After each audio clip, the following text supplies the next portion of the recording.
सप्रेम साईराम। आसंतु शुणिबा आजिर प्रशांति अनुचिंता मकर संक्रांतिर महत्व कौन एवं आमे किपरि एही सुजोगर सदुपयोग करि पारिबा। भगवान आज प्रेमपूर्ण भावरे एही दिवस अवसर आमको वर्णना करबा सहित आमको आशीर्वाद मध्य प्रदान करिसेंति। मकर संक्रांति दिवसर अति विशेष महत्व रही। स अर्थ एक साथी आसिबा एवं क्रांति अर्थ एक विराट परिवर्तन।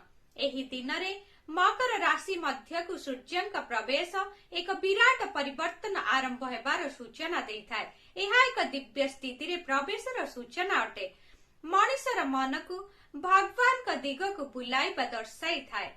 आमर दृष्टि को शुद्ध पवित्र धार्मिक एवं दिव्य करबा उद्देश्य रे आमे सूर्य को चक्षुर देवता भाव रे पूजा करिथाउ।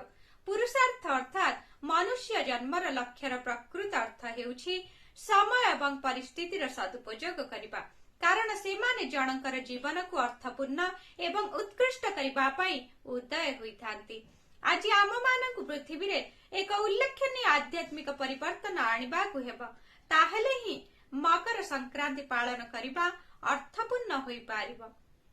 आज आम मानकु पृथ्वी रे एक उल्लेखनीय आध्यात्मिक परिवर्तन आनिबाकु हेबो, ताहेले ही मकर संक्रांति पालन करिबा अर्थपूर्ण होई पारिबो।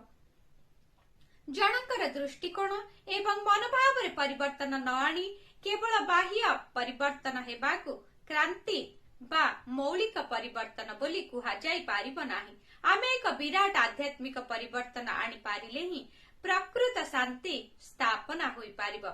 उक्त दिव्य संभाषणटी भगवान जनवरी 14 तारीख 1985 मसीहा रे सूचाई देइथिले। कहिबार तात्पर्य क्रांति एवं शांति दुहे निज हृदय रे वास करंती।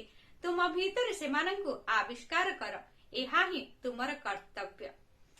जय साईराम।